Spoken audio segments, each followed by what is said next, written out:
Ketika Rasulullah wafat, itu separuh sahabat hampir mayoritas, ya Rasulullah kita semua ingin kita dulu yang meninggal karena engkau begitu penting. Maka jangan meninggal dulu, kita yang meninggal.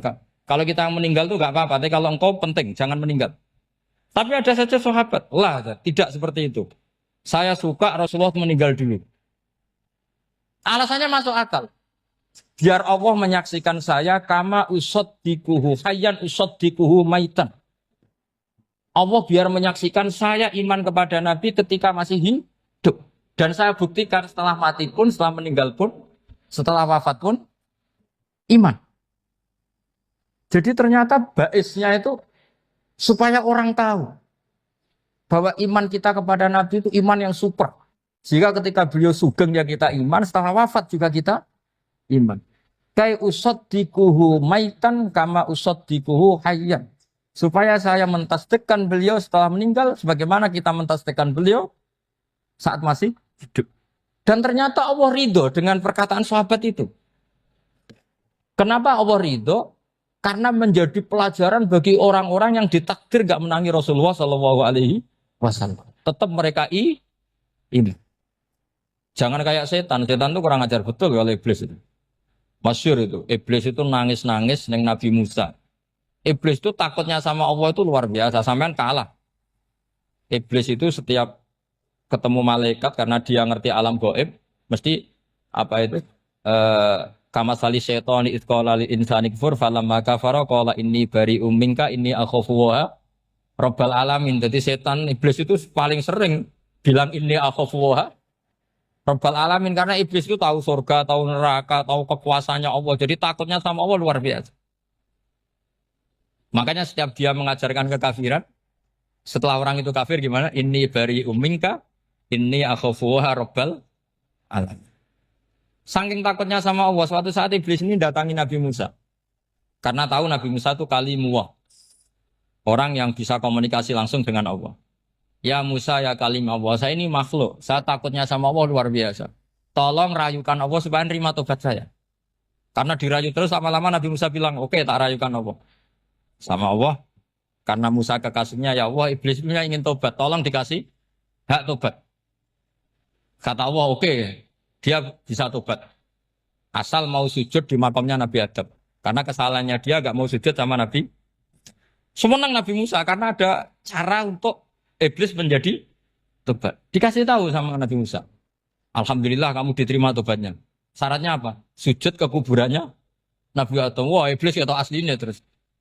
Asjuduhu maitan wa qatla asjuduhu hayyan. Oh zaman urip aku ora gelem, mbok wis mati. Oh dasar setan itu.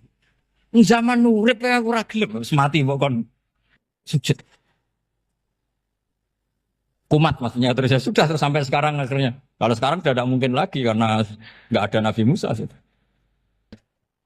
Jadi ijtihadnya sahabat melihat wafatnya Rasulullah itu beda-beda dan ternyata semuanya diridhoni Allah. Karena ternyata yang suka Nabi wafat dulu adalah ingin supaya umat Islam tetap mencintai beliau. Iman sama beliau, tasdik sama beliau. Sebagaimana tasdik zaman sugeng. Makanya kita harus mencintai guru-guru kita. Uhibbuhu maitan kama uhibbuhu hayyan. Saya sampai sekarang itu ya merasa Mbah Mun itu tidak meninggal. Saya masih merasa kalau bapak saya tidak meninggal. Karena kita mencintai beliau-beliau ketika hidup dan ketika wafat itu sah. Karena beliau-beliau sama kita juga seperti itu. Rasulullah itu ketika mendekati wafat, ya bahasa halusnya intaqala ila rafiqil a'la. Itu Nabi kalau ngedikan tuh rileks sekali. Hayati khairun lakum wa wafati khairun lakum. Jong aku nak uripku ya apik. Engko nak aku wis kapundhut ya apik. Fa amma hayati fali asunna lakum as-sunan. Sebagian riwayat fa innakum tuhadditsuna anni wa uhadditsu ankum. Kalau saya masih hidup, saya bisa mengajarkan kamu sunnah, mengajarkan kamu tradisi-tradisi yang benar. Dan ketika aku mati, ketika aku sudah wafat, maka saya jejer Allah, kata Nabi. Saya berdampingan dengan Allah, maksudnya dekat Allah. Tentu bila kaifin walan hisab. Terus sudah fa'inna amalakum, amal-amal kamu diperlihatkan ke saya. Berhubung saya sudah dekat Allah, kalau amal kamu baik, saya muji Allah. Kalau amal kamu buruk, saya langsung mintakan ampun kepada Allah. Jadi Nabi rileks sekali. Artinya saya hidup bagus karena bisa ngajarkan kamu as-sunan wa syara'i'. Kalau saya wafat karena saya dekat Allah. Kalau kamu baik, saya muji Allah. Kalau kamu buruk, saya mintakan ampun kepada guru-guru kita juga seperti itu. Justru setelah wafat, beliau-beliau punya kesempatan dekat sama Allah, dekat sama Al-Malail A'la sehingga mendoakan apa? Nah terus kata Sayyid Muhammad, wala taqulu lima yuqtalu fi sabilillahi amwat. Kamu jangan pernah berkeyakinan atau berpendapat atau berkomentar kalau orang-orang yang mati fi sabilillah adalah berstatus apa? Mati, amwat.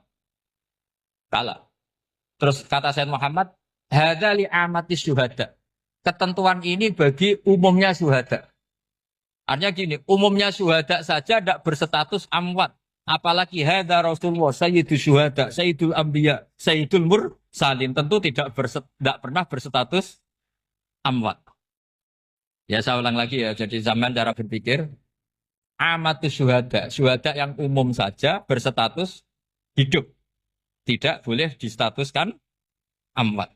Apalagi Rasulullah itu sayyidus syuhada, sayyidul anbiya. Maka status beliau pasti hayyun la yamut. Pasti beliau itu hidup tidak.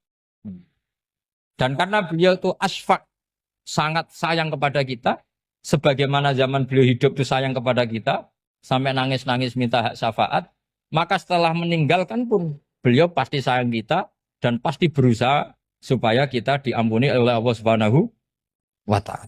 Sehingga ada sahabat yang tadi berpendapat kalau saya nggak masalah Nabi wafat dulu. Supaya Allah menyaksikan saya usaddiquhu maitan kama usaddiquhu hayyan. Jadi ini cerita ya, cerita sudut-sudut pandang. Fikih itu penting sekali. Kata Sayyid Ali yang Shahibu Simtud Durar itu, wabihi qiwamus syariah. Yang bisa mengawal syariat itu hanya fikih. Fikih itu ya kalau yang paling gampang untuk kita misalnya punya Fathul Qorib, Fathul Mu'in, Fathul Wahab. Tapi yang faham betul, mesti faham itu ngelotok setengah hafal. Jangan bawa kitabnya tok, sementing sekian semester terus selesai. Itu sama-sama dosa, itu dosennya ya dosa, mahasiswanya juga dosa. Karena sudah terlanjur sarjana agama, ternyata nggak bisa, itu kan mendingan ndak sarjana agama. Itu saya tak cerita sama Kiai Roba, itu ada fatwa Kiai, Kiai juga wali. Suatu saat ada penyanyi dangdut top terkenal di Indonesia itu. Itu nyanyi dangdut. Ya penyanyi ya dai. Entah itu hakikat entah majas tidak tahu. Itu Kiai itu fatwanya lucu. Kalau kamu datangi dia pas main dangdut masih saya beri izin. Tapi kalau datangi dia pas pengajian itu tak larang kan. Kan santrinya jadi eskal. Ini pas pengajian dilarang, pas dangdutan kok malah dapat izin. Tapi bukan berarti halal ya, dapat izin. Dapat izin kan potensinya bisa karena dilarang lah ya tetap belerot. Terus suatu saat si santri ini setengah wali, tidak wali tapi setengah. Ya. Lama-lama itu memahami gurunya. Memahami gurunya ternyata sirinya begini. Kalau seorang penyanyi yang tidak pernah ngaji, kemudian ngomong agama, itu potensinya itu fadallu wa adallu, sesat dan menyesatkan. Tapi kalau dia sedang nyanyi dangdut, penyanyinya cowok, sama jangan bayangkan dangdut putri, enggak, itu cowok sudah tua lagi. Jadi potensi halalnya ada lah maksudnya untuk. Tapi tidak alat musiknya, orangnya. Tapi kalau dia nyanyi, itu paling dosanya hanya nyanyi. Saya ulang lagi ya. Murid tadi akhirnya paham kalau datangi pengajian itu artinya ikrar kalau dia seorang dai atau seorang yang layak ngomong apa? Agama. Itu lebih bahaya karena kita santri, apalagi kita doktor atau MM terus ngekrori orang yang nggak jelas asal usulnya. Tapi kalau nyanyi kan nyanyi saja. Sehingga itu menjadi fikih. Bahaya terbesar dalam fikih adalah apa? Mengkaji fikih tidak dari ahlinya. Ya seorang lagi ya, mengkaji fikih tidak dari apa? Ahli. Nah kenapa demikian? Begini, saya beri contoh. Ilmu fikih itu tentu pertama dari Rasulullah SAW. Kemudian bersanad sampai kita atau kita sampai Rasulullah. Itu ngalami sekian ijtihad yang tidak mudah. Saya beri sekian contoh. Dulu Imam Syafi'i itu sukanya sama guru yang miskin, ya karena rata-rata santri juga miskin. Jadi mesti ngidolakan guru yang miskin, karena sesama miskinnya harus berkoalisi. Tapi akhirnya gurunya Imam Syafi'i itu miskin sekali. Namanya Muslim bin Khalid Az-Zanji itu miskin, Sufyan As-Tsauri miskin, Sufyan bin Uyainah miskin. Setelah ngaji di Medina itu Imam Malik itu kaya. Pas itu Imam Malik sudah kaya. Setiap ketemu Imam Syafi'i dikasih uang. Sampai ketika Imam Malik itu bilang, kamu sudah alim, ilmu saya sudah habis, kamu ngaji sama yang lain. Sama siapa? Kata Imam Malik, orang yang sealim saya sudah meninggal, namanya Abu Hanifah. Tapi dia punya murid, namanya Muhammad bin Hasan Asy-Syaibani, kamu ke sana. Terus Imam Malik datang ke Baki. Dulu Baki itu pasar rental, ya Grab lah kira-kira sekarang. Itu mengumumkan, siapa kafilah yang mau ke Irak? Kita ya Imam Malik, dibayari sama Imam Malik. Ini yang antar ke Irak, ke Muhammad bin Hasan Asy-Syaibani. Imam Malik mulai ngeper. Guru saya yang miskin tidak pernah nyangoni, guru-guru saya yang kaya sering nyangoni. Mulai memasalahkan kiai miskin, gitu. Kira-kira seperti itu mulai masalah. Setelah datang ke Irak, di Muhammad bin Hasan Asy-Syaibani itu si Muhammad bin Hasan Asy-Syaibani itu kalau ngitung uang itu di meja tamu. Jadi punya emas lantaan, punya uang. Kira-kira kalau Indonesia punya rupiah, punya dolar, dihitung itu di ruang tamu. Kata Imam Syafi'i, saya dengan Imam Malik saja nggak seret, ini lebih kedonyan lagi kiai. Ngitung uang itu di ruang tamu. Terus akhirnya si Muhammad bin Hasan Asy-Syaibani ini ahlul usul, dia pakar usul. Kamu heran sama saya? Iya, kiai kok kedonyan. Dia ngomong gitu. Tapi kata Muhammad bin Hasan Asy-Syaibani, kalau kiai tidak boleh kaya, itu tak kayak wong fasik. Ben gue demenan, gue mabuk. Oh jangan, nanti dipakai maksiat. Tengjenengan mawon kersane digetoat. Berarti kiai oleh sugih. Pun angsal-angsal. Semenjak itu jadi satu fikih bagi Imam Syafi'i. Ternyata kalau mengharamkan kiai sugih, berarti membolehkan yang fasik sugih. Kalau yang fasik sugih bisa dipakai i'anah alal maksiat. Semenjak itu mindset pikiran Imam Syafi'i rubah. Saking rubahnya sampai beliau berpendapat orang bisa beli Alphard, kok beli carry itu haram. Bisa jadi bupati kayak Pak Roba, kok jadi RT haram. Pokoknya gitu. Bisa keren Kak Gus Ba, kok jadi orang pendengar haram. Pokoknya haram terus. Karena dalil beliau al-Islam ya'lu wala yula alaih. Coba sampean ridho misalnya jadi orang Gresik dipimpin orang yang enggak sholat, ridho enggak? Enggak. Atau sholat tapi enggak bisa ngaji, ridho enggak? Ketika yang bisa ngaji berpotensi jadi buba, terus keterusan. Karena Imam Syafi'i keterusan, ya umatnya keterusan. Akhirnya orang-orang Syafi'i itu politikus rata-rata. Ya, makanya sama jangan kaget sama Baruba. Kakak saya wakil bupati ini. Putranya Mbah Mun ada yang wakil apa? Gubernur. Dulu Gus Wahid ya menteri agama. Itu asal usul dari perubahan fikih, mindset, cara berpikir Imam Syafi'i. Jadi dulu itu fikih ditemukan itu jelimet, ada perdebatan. Itu tidak hanya pada level ulama. Pada level Nabi pun ada perdebatan. Jadi jangan kira Nabi itu tidak debat, ya debat. Nabi itu asal seangkatan itu mesti debat, termasuk debat dengan malaikat. Jadi kalau perlu ya debat sama apa? Karena malaikat itu kan lugu itu gak iso mikir. Karena kalau malaikat iso mikir bisa jadi rektor. Nanti kasihan Pak Salam ini. Malaikat gak boleh jadi rektor. Malaikat Israel itu nggak tahu etika. Jadi beliau ketika mau membunuh, mencabut nyawanya Ibrahim datang, ya Ibrahim saya ini disuruh nyabut nyawa kamu. Kata Ibrahim, wah kamu itu pasti salah. Kamu tahu saya siapa? Saya ini Khalilur Rahman, kekasih Allah. Masa kekasih membunuh yang dikasih? Ini nggak benar, logika itu nggak benar. Pasti kamu salah. Karena Israel itu tidak bisa debat. Ketika ditanya, hal ra'aita khalilan yumitu khalilah, masa kekasih membunuh yang dikasih? Saya ini Khalilur Rahman. Masa Allah mencintai saya kemudian membunuh saya itu logika agak benar. Enggak keliru kamu itu keliru. Israel akhirnya terbang lagi. Ya Allah katanya logika saya ini salah.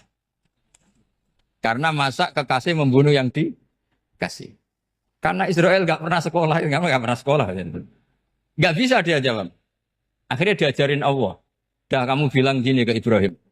Hal ra'aita khalilan yakrahu ayyalqa khalila. Masa kekasih tidak siap ketemu yang dikasih. Dibalik logikanya. Akhirnya datang lagi ke Israel. Kata Allah begini. Masa jenengan kekasihnya tidak siap ketemu yang kau kasih. Oh ya ya oke mati gak apa-apa. Jadi ilmu itu ngalamin perdebatan. Jadi saya datang murni karena Kiai Mas Buhin, bukan karena MC. Itu dosa besar kalau saya datang karena MC. Karena saya punya kewajiban yang lebih besar. Jadi yang bisa mengalahkan adalah a'dzama minhu, yang super besar. Karena jelas ada riwayat inna min abaril birri silatar rojuli ahla wuddi abi.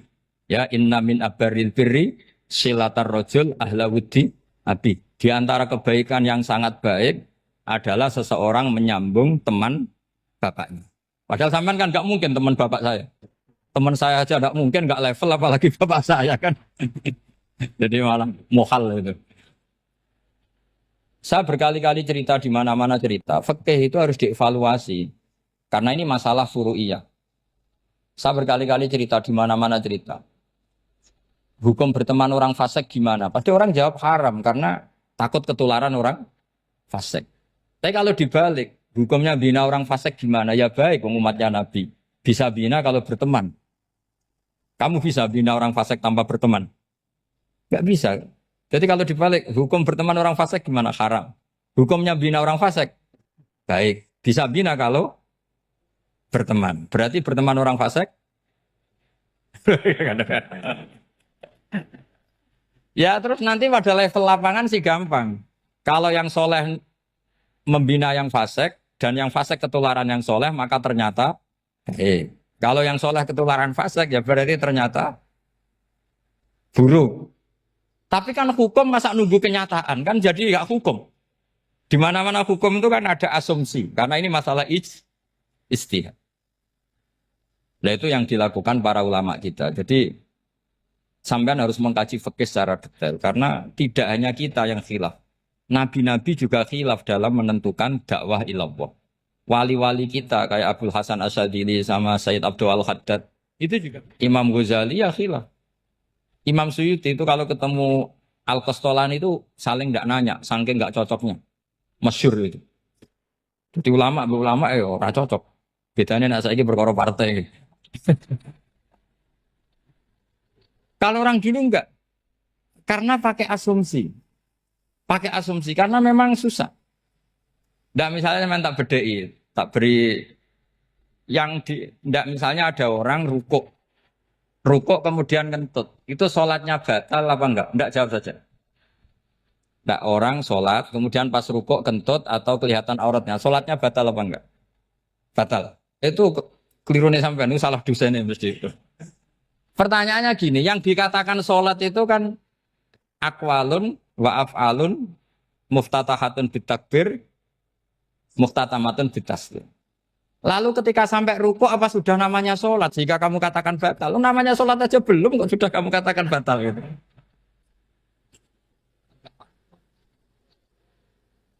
Iya kan?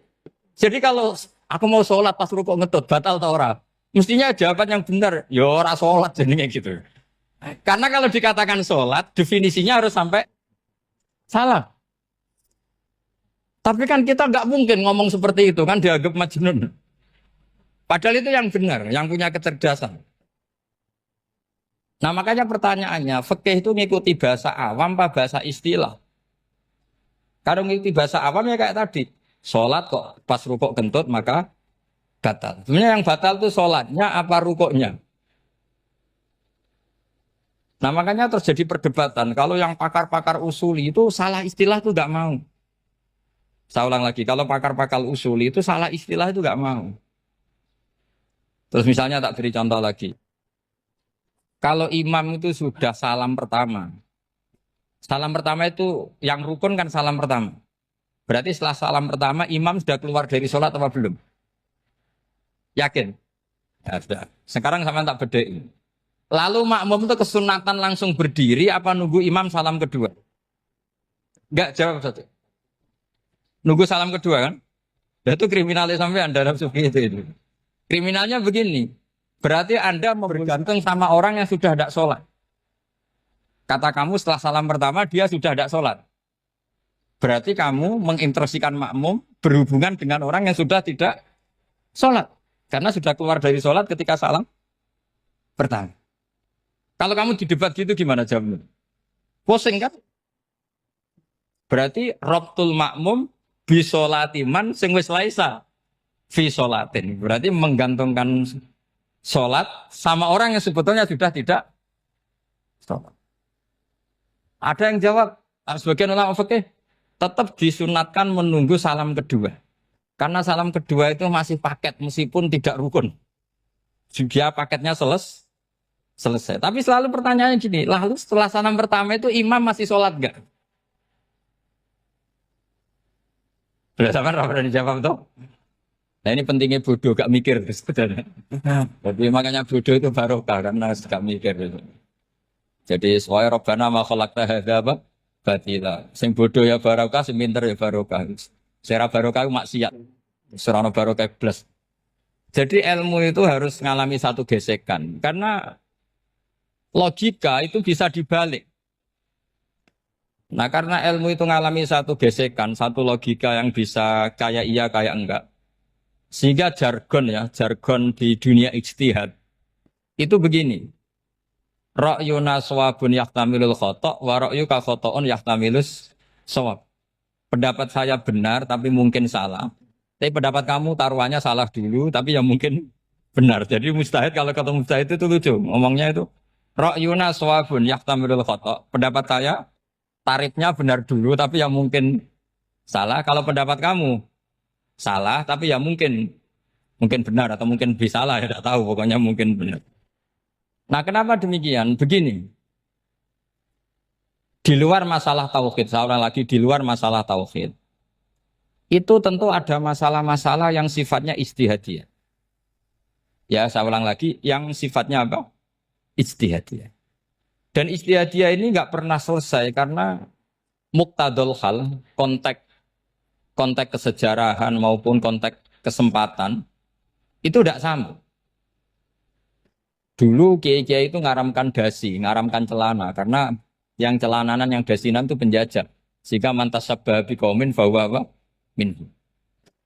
Tapi lama-lama kiai-kiai itu ya pakai dasi, pakai celana. Ya karena dianggap sudah tidak mantas sabah apa? Biqaumin bahwa apa? Minhu. Ini ngalami pergeseran. Semua istihad itu ngalami pergeseran. Lalu pertanyaannya begini, lalu istihad apa Gus yang permanen?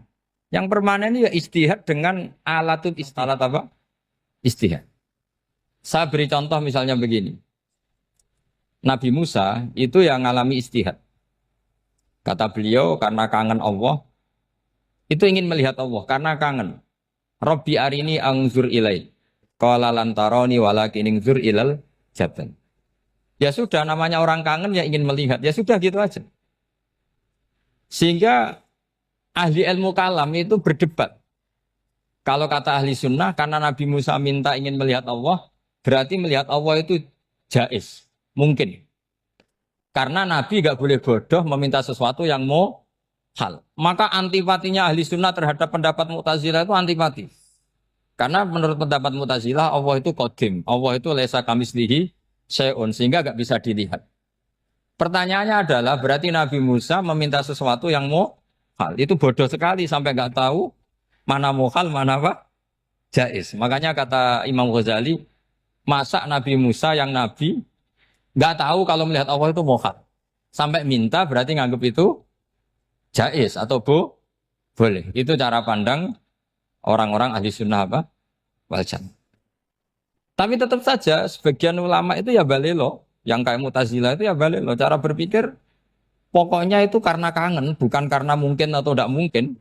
Jadi nggak mungkinnya tetap tidak mungkin. Terus mereka dalil la tudrikul absar wa huwa yudrikul absar. Nah, sudut pandang ini akan terus.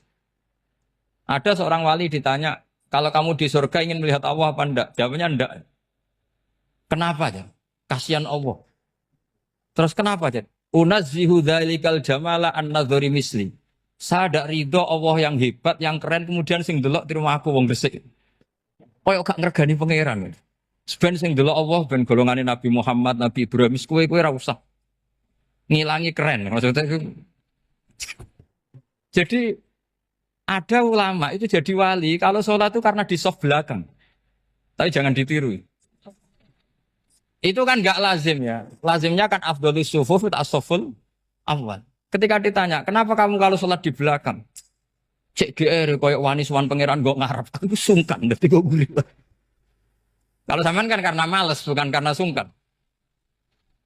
Jadi itu artinya rasa ya. Makanya nggak bisa, nggak ada ijtihad itu tidak mungkin karena perasaannya orang itu beda-beda. Itu Sayyid Abdul Al-Haddad itu kalau ngendikan masyhur.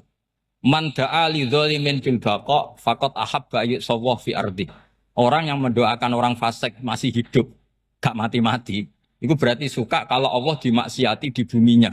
Wong fasik kelakuannya rak maksiat, nak mbok dongakno mari. Itu berarti kamu ingin Allah didurakani terus menerus karena si fasik masih hidup. Tapi kalau Abdul Hasan As-Sadili cara ngendikan gini, kalimatnya persis. Man ahabba alla yusawwahu fi ardi faqad ahabba alla tadhara maghfiratuh.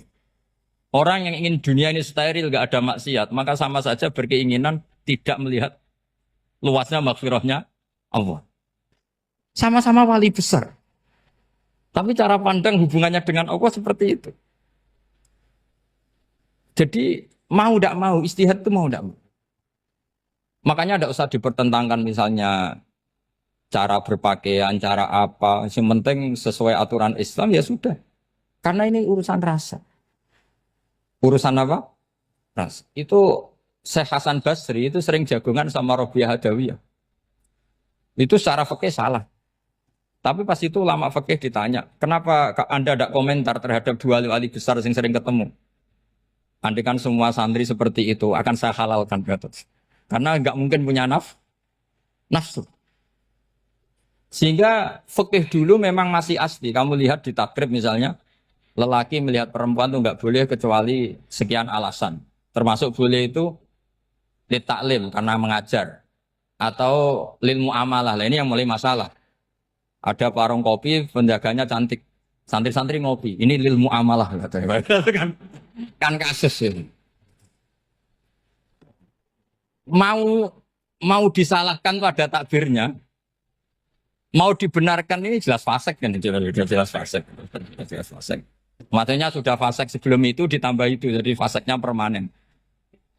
Nah pertanyaannya adalah. Kalau kamu ngajar mbak-mbak. Kemudian hafal yang cantik yang enggak. Itu taklim lin nazar apa nazar li taklim? Itu taklim apa modus? Makanya kalau ngopi cari bakul yang cantik. Itu muamalah untuk nazar apa nazar untuk muamalah? Loh kalau saya ngopi dengan kirobah pasti halal. Karena begini. Berjalan saja. Bareng capek. Nggak tahu itu warungnya siapa. Terus berhenti ngopi. Kebetulan bakulnya cantik. Nah itu mungkin halal karena kan saya tidak milih-milih. Ingin ngopi kebetulan bakulnya cantik. Kalau kamu kan nggak apal daftarnya. Wah itu mesti haram itu. Mesti haram itu. Karena berarti kan kamu menjadikan ngopi ini modus. Gue jagani tak kok pangeran. Lo kok nazar? Muamalah Gusti muamalah. Itu mesti modus. Maka fikih itu harus dikawal oleh tasawuf. Kalau enggak semua hukum fikih bisa diakalin. Makanya Imam Bukhari punya satu bab namanya Kitabul Khiyab. Bab mengkhilaf fikih. Beliau itu antinya sama Abu Hanifah itu luar biasa. Enggak ada ulama dibenci Imam Bukhari kayak Abu Hanifah. Masyhur itu. Untungnya beliau enggak menangi Abu Hanifah. Kalau menangi geger terus. Bisa bahsul masail terus. Itu Abu Hanifah itu ulama yang suka khilaf. Khilaf itu merekayasa hukum. Misalnya begini. Saya ini puasa agak lemes. Ujian agak lemes. Apalagi kiai, serapati di duit, santri beling-beling lemes ini. Apa mangan itu kan, wah, poso-poso kok mangan kan gak keren. Supaya saya bisa makan dan halal, saya bisa ngajak Kiai Robai ya jalan-jalan. Jalan-jalan nyari yang jarak 2 marhalah, ya sudah. Terus bisa makan. Kalau ditanya Allah kok makan? Musafir. Jadi bolehkah insya safar menciptakan pergi demi untuk supaya boleh iftar? Boleh enggak cara jenengan? Enggak boleh alasannya apa? Kan pergi. Perginya juga enggak maksiat. Itu khilaf. Tapi Sayyid Muhammad, Abu Ya Sayyid Muhammad, Muhammad bin Alawi, Sayyid Muhammad, itu membela Abu Hanifah. Artinya membela jangan semua khilaf itu diharamkan. Karena itu cara, saya ulang lagi, karena itu cara untuk mengawal bahwa hukum Allah itu luas. Karena kalau nggak ada khilaf itu ya kita kesulitan. Kita kesulitan. Misalnya begini, ini penjelasannya, makanya kita harus sering mendengar. Saya itu dulu masih sangat fikih itu protes, kenapa ada puluhan polisi wanita? Itu kan pekerjaan cowok ya, pekerjaan pria. Tapi setelah mendapat penjelasan dari polisi itu alasannya masuk akal, Gus. Kadang-kadang orang nakal itu menyembunyikan narkoba itu di alat wanitanya. Itu kalau semua lelaki polisi kayak jenengan itu kan masalah itu. Sehingga memang harus ada polisi wanita karena sebagian pengedar narkoba itu perempuan dan menyembunyikannya di tempat itu. Kalau semua polisi cowok kan gak kebayang. Sehingga kita akhirnya mendengar membolehkan polisi itu wanita. Ada wilayah yang harus wanita. Begitu juga ada pertanyaan, kenapa sih dokter kandungan itu cowok? Saya punya banyak santri yang muhibin saya itu dokter kandungan. Tak tanya, kamu itu kok cowok kok jadi dokter kandungan? Kan pekerjaannya seperti itu. Dia jawabnya lucu. Dari 10 yang tes jadi dokter kandungan, itu yang cewek itu lulus 2. Yang cowok lulus semua. Karena ketika cewek dites melihat ketuban pecah darah itu langsung pingsan. Sehingga yang secara psikologi dablek itu kan memang lelaki. Jadi serawongnya sewakit santes. Kadang nggak lahir-lahir cinta ini nang jopo rokokan santai. Itu kalau cewek yang jadi dokter kandungan itu nunggu jam 11, jam 4 sudah pingsan. Nah ini cerita, bukan berarti saya menghalalkan, enggak. Kita harus mendengar, saya ulang lagi, kita harus apa? Dan itu setelah mendengar, itu nanti jadi disiplin ilmu, yaitu namanya fikih. Karena ilmu fikih itu sebetulnya gampang. Sampai kalau ngaji i'anah, itu kelihatan fikih itu gampang, karena ada logika yang terbangun. Misalnya begini, orang kalau tawaf itu disuruh agak jauh dari Ka'bah. Jangan sampai nginjak sadarwan. Karena sadarwan itu pondasi itu ikut Ka'bah. Kenapa begitu? Ya jenenge ra muteri Ka'bah, ide-ide Ka'bah. Jadi sebenarnya sederhana logikanya. Sing jenenge muter itu di luar itu kita muter. Nah kalau nginjak pondasinya namanya gak muteri Ka'bah tapi ide-ide Ka'bah. Ya jadi sederhana sebetulnya ya masuk akal. Jadi fikih itu enggak ada yang iskal, sebetulnya masuk akal. Tapi karena kita nekuni itu tidak serius, maka terus jadi paradok. Saya beri contoh lagi, ini sebagai penghormatan saya sama Kiai Mas Bukin, karena ini sudah namanya fakih. Kalau ada ayam jago ditabrak truk, terus kejet-kejet, adekan dibiarkan pun mesti mati. Karena gerakannya sudah harokatul masbuh. Terus kamu sembelih, itu halal apa enggak? Enggak jawab, ayam jago loh. Kalau kamu katakan halal, dia sudah tidak punya hayatun mustaqirroh, kehidupan yang permanen. Andai kan kamu biarkan pun 1 menit lagi meninggal. Kejet-kejet kan prosedur saja. Maksudnya pantasnya mati ya kejet-kejet sih, tapi sebetulnya sudah pasti mati. Maka ini ada 2 ulama. Kalau kata Imam Malik tetap namanya halal. Karena ruhnya masih di situ. Sehingga ketika kita nyembelih, ya nyembelih hewan yang hidup. Yang namanya nyembelih itu pokoknya mematikan yang punya roh. Sementara saat itu rohnya masih di situ. Meskipun 1 menit lagi pasti. Tapi kalau mazhab Syafi'i enggak, ini sudah harokatul masbuh. tidak punya hayatun mustaqir. Sehingga dalam perdebatan ulama fikih itu lucu, kadang ya gampang mangkel nol. Misalnya begini, kalau ada anak lahir tidak ada amaratul hayat, nggak nangis, nggak bernafas, sunat disolati apa enggak?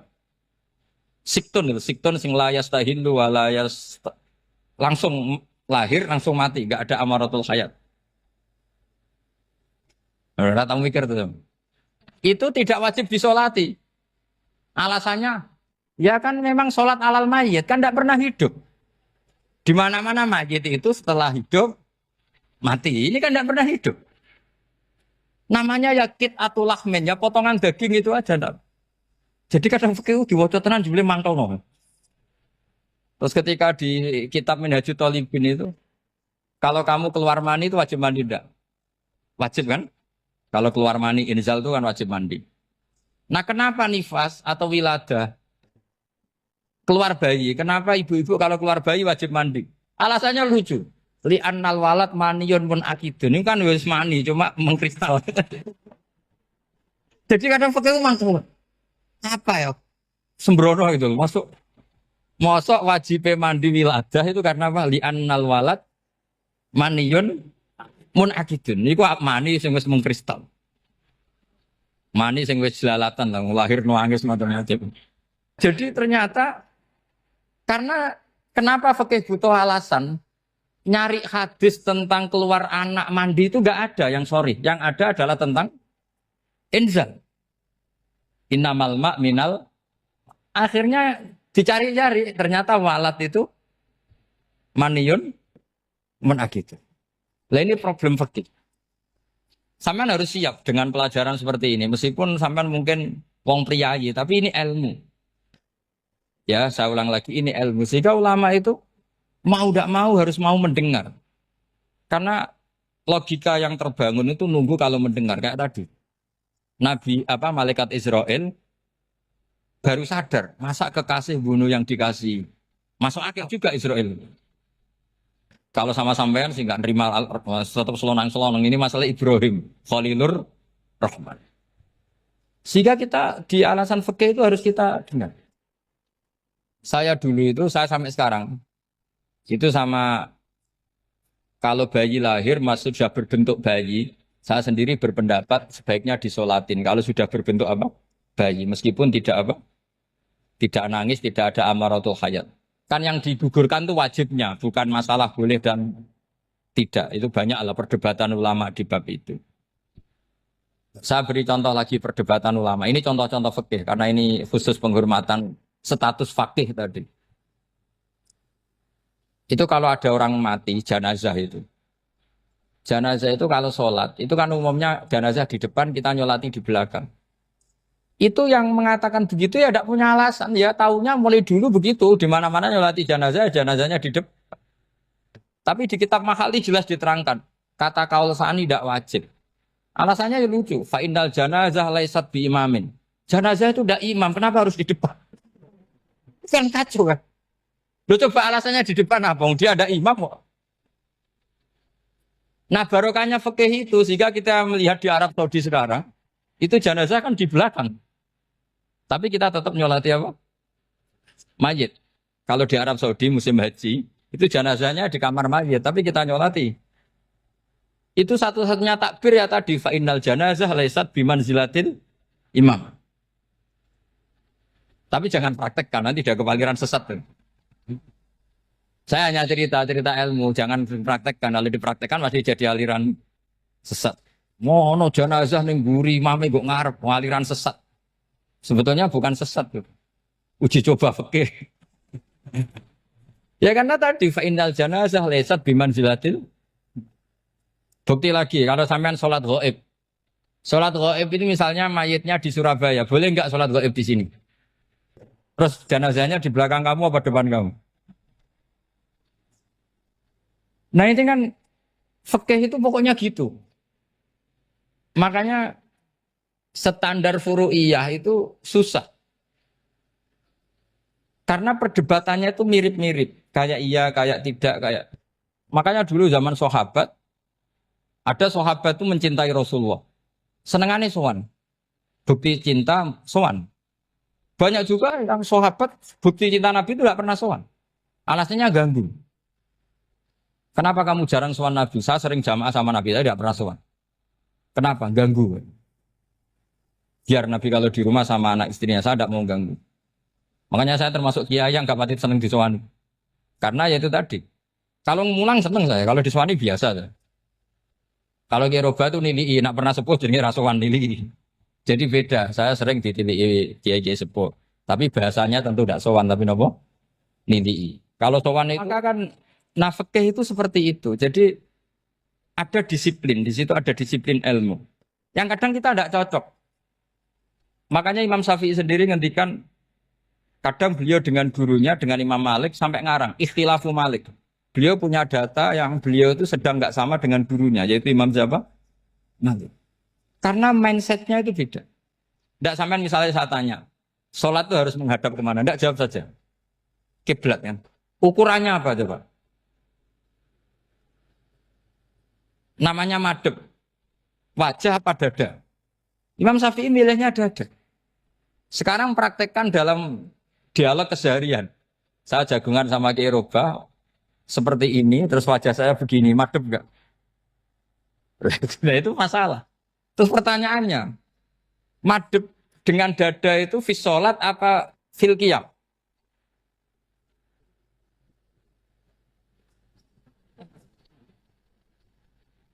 Loh enggak, kalau fis sholat pas sujud dada kamu madep mana coba? Kamu enggak pernah mikir kan? Ya madep pakai dada itu kan kalau berdiri, kalau rukuk sama sujud.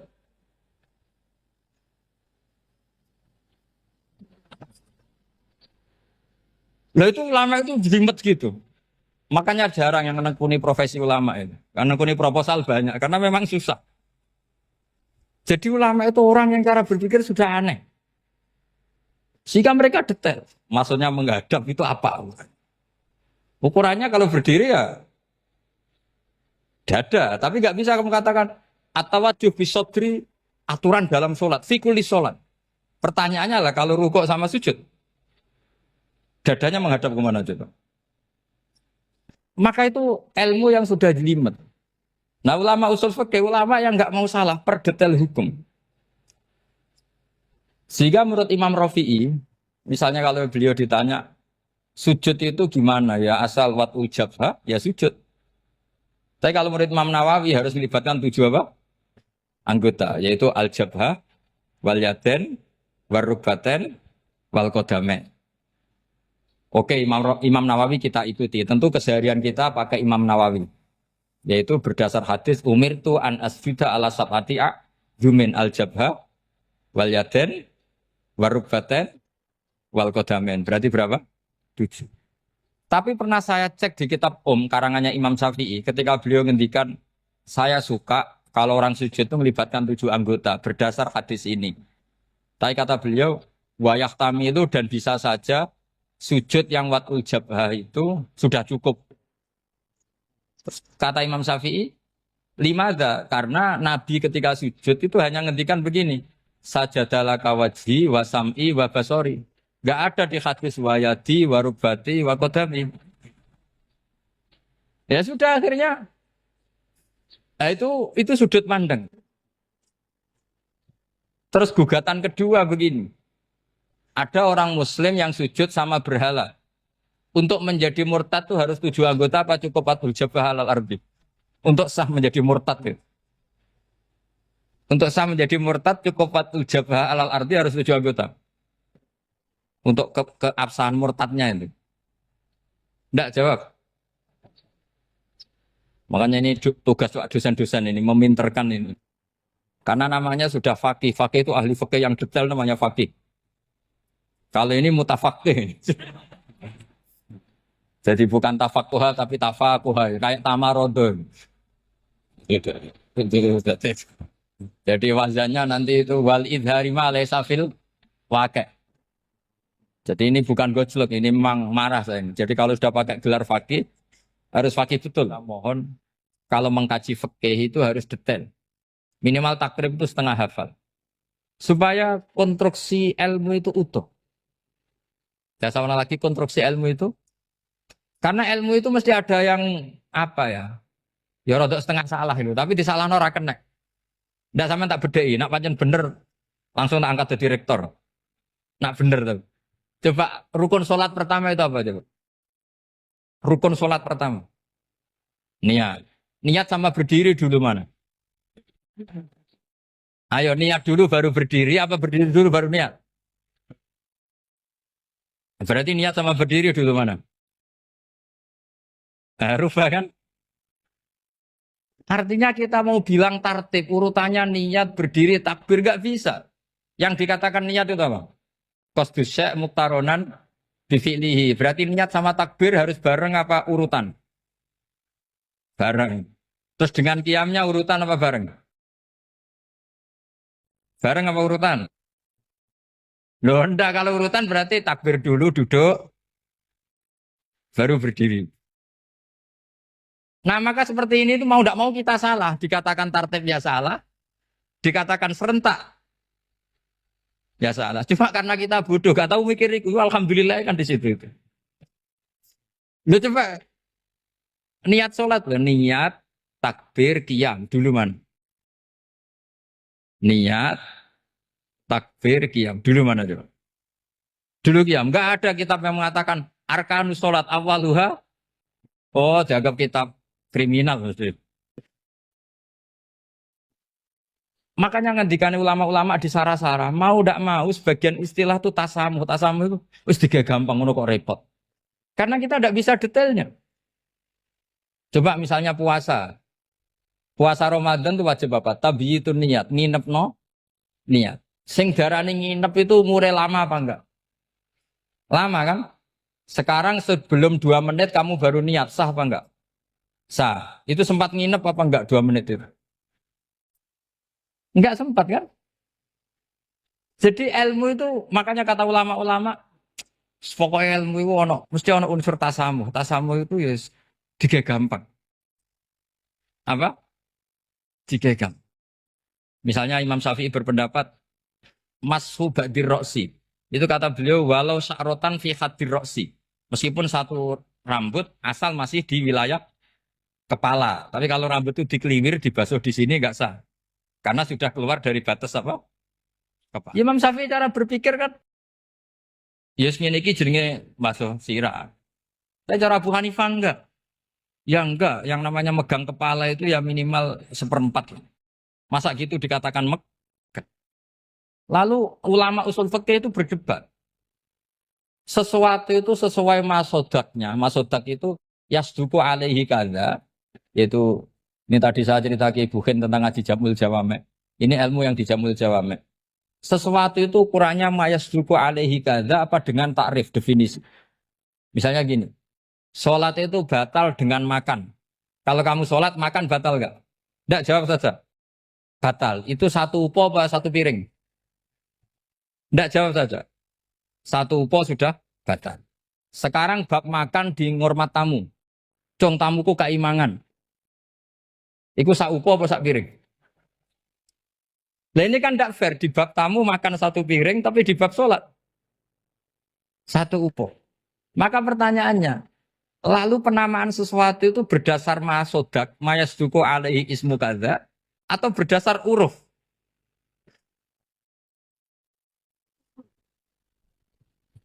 Ukurannya apa coba? Maka terus jadi perdebatan. Nah ini di sini ini pentingnya ulama karena ya sekarang saya bedai sekarang. Cengkeh itu wangi apa enggak? Kategorinya cengkeh. Wangi kan? Kalau orang bikin kue tar pasti pakai apa?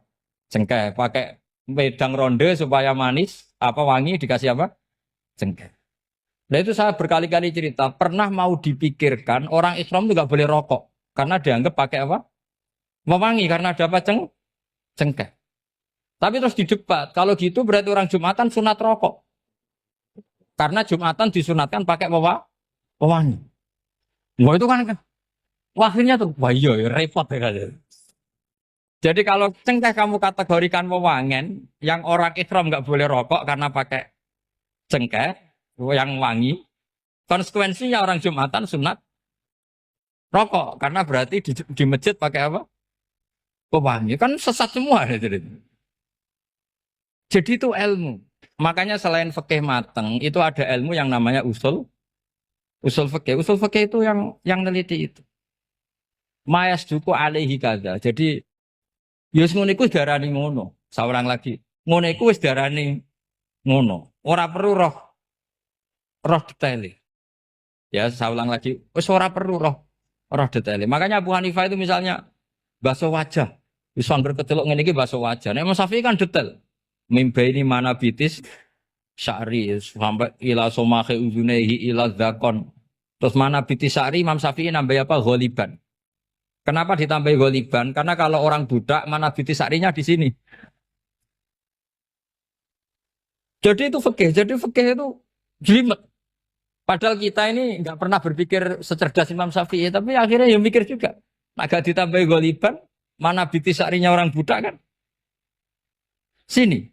Terus sekarang perdebatannya, orang budak basuh Mastur Roksi di sini sah enggak? Karena tadi itu wajah apa kepala gitu. Kan jadi bingung gitu. Ya makanya ini mukadimah saya supaya sampean apa lebih disiplin belajar apa? Fikih dan setidaknya didiskusikan lah kitab-kitab Minhajul Thalibin atau kitab-kitab Mahali. Karena di situ nanti ada perdebatan.